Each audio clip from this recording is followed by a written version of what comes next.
Have you ever noticed a path that's been carved into the grass from hundreds of people taking the same shortcut instead of staying on the sidewalk? If you've noticed these shortcuts, what you've found is a desire line. Desire lines help us to see where people are frustrated with a system and give us an insight into how design influences behavior. When we see people taking shortcuts, they're typically trying to overcome some part of the process that makes their job more difficult or inefficient. Mistakes in system design lead to increased human error and often disaster. That is why you need to understand good human factor design principles when designing work. But what is good human factor design? Good human factor design means designing a process that's easy to do right, hard to do wrong. However, determining what is easy can be difficult. This is where universal design comes into play. Universal design was proposed by American architect Ronald Mace. He said it is the design of products and environments to be usable by all people to the greatest extent possible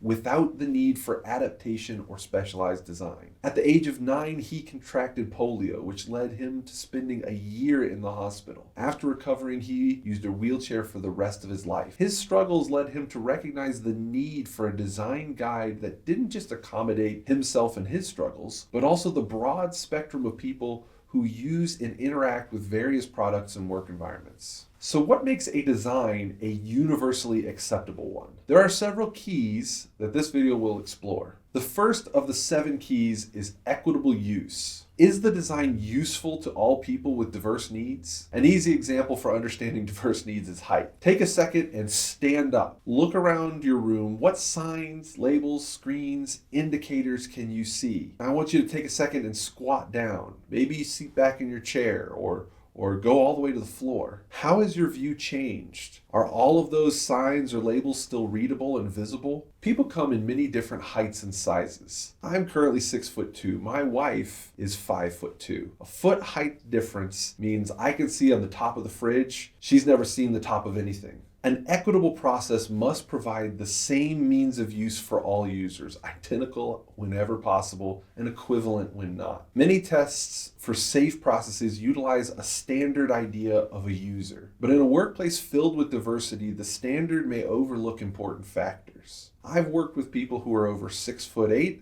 and I've worked with people who are below 4'11".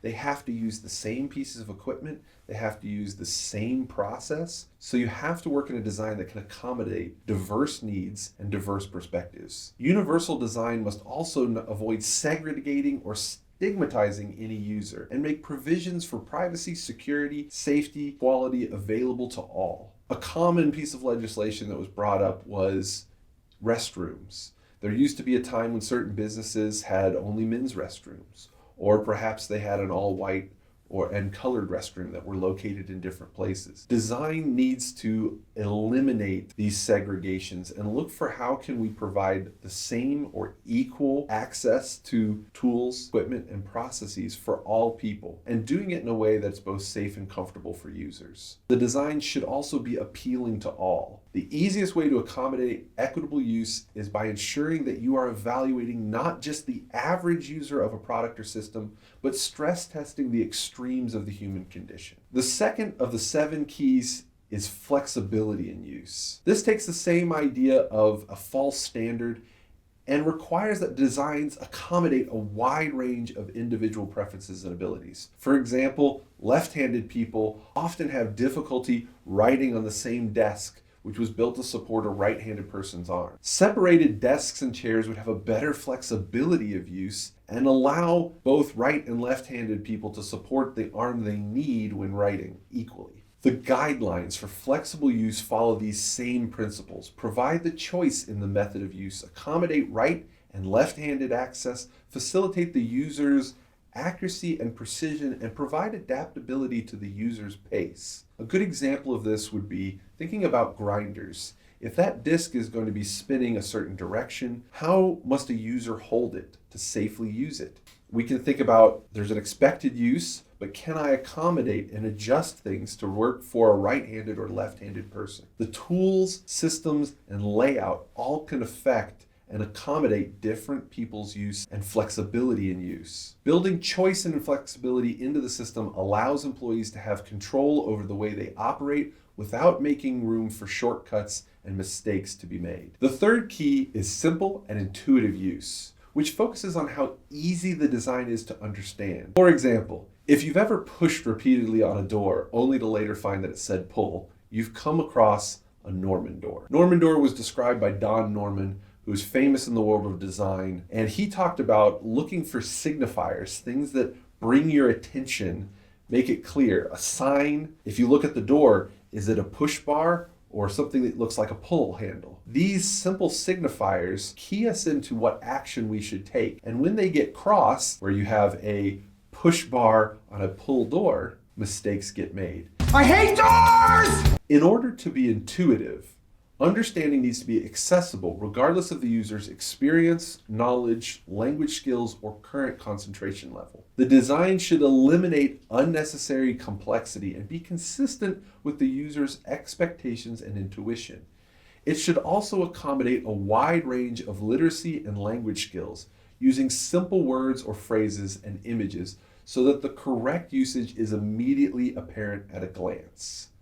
To address the user's concentration level, information should be arranged in a manner that's consistent with its importance, and the process should provide effective prompting and feedback during and after task completion. These allow users to learn systems more quickly and operate them with ease long after they have first learned them. If you've ever driven in a car that had lane assist and you notice you slightly drift off and it kicks back in, that's giving you feedback and it's immediate. These are the kinds of things that we need to have in order to make it easier for people to use. The fourth key is perceptible information. This key is centered around how clear the necessary information is to the user, regardless of ambient conditions or the user's sensory abilities. For example, if I need to look at a gauge, the way that we present information in that gauge can make it easy or difficult to read. If there's something covering it, mud, gunk, oil. If I've got a tiny little reading on here and a bouncing needle, all of these things can make it difficult to read. But if I provide a clear standard where we cover that gauge with red, green, and yellow, we can tell that we're still in a safe place even if things are changing. There are some guidelines for perceptible information. We use different modes, pictorial, verbal, and tactile, for redundant presentation of essential information, making sure that people are able to see what they need to see, or hear what they need to hear, or feel what they need to feel. We can maximize legibility of essential information and make it easy to give instructions or direction by different elements. Something like push the red button, push the blue button. What's most important is when it comes to preventing potential disasters, any problem or discrepancy should be visible at a glance so that users can both notice and respond quickly. The fifth key is tolerance for error. Tolerance for error focuses on whether the design minimizes the hazards and adverse consequences of accidental or unintended actions. The best example of tolerance for error comes from hospitals. They have different lines that they need to plug into different air systems. You wouldn't want to accidentally put nitrous oxide and the oxygen line and get those reversed. So they put in place a unique plug for each line, as well as a different colored hose, making it easy to detect when a mistake is made, and also a design that prevents error from being possible.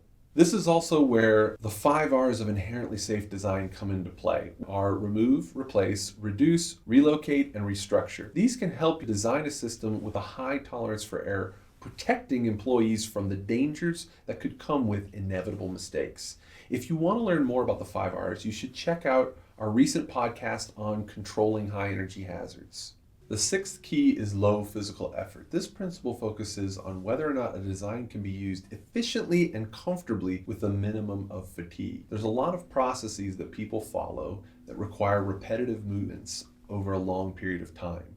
A process needs to make sure that we build in breaks, we build in rotation of workers, and that we build in the appropriate amount of rest. You can counter fatigue by allowing users to maintain a neutral body position, using reasonable operating forces, and minimize both repetitive actions and sustained physical effort. The seventh and final key for universal design is size and space for approach and use. This key asks whether the appropriate size and space is provided for the approach, reach, manipulation, and use, regardless of the user's body size, posture, or mobility. Tight spaces or difficult to reach elements can cause ergonomic issues, injury, and may lead employees to take shortcuts. This could be prevented a number of ways. A system should provide a clear line of sight to important elements for any seated or standing user. It should also make it comfortable for all components to be reached by any seated or standing user. A good example is thinking about a zone around yourself. If you tuck your elbows into your body, this is your comfortable working position. If you're having to outstretch your arms or bend your back, this is when you start to work in the uncomfortable zone. If you are having to lift an object at about head height with your arm fully extended, that's a fatiguing zone. Good design also accommodates variations in hand and grip size and provides adequate space for the use of tools and devices. By implementing these fixes, employees can be protected from the day-to-day discomfort and difficulty that could ultimately result in strained backs, pulled muscles, carpal tunnel, or other incidents.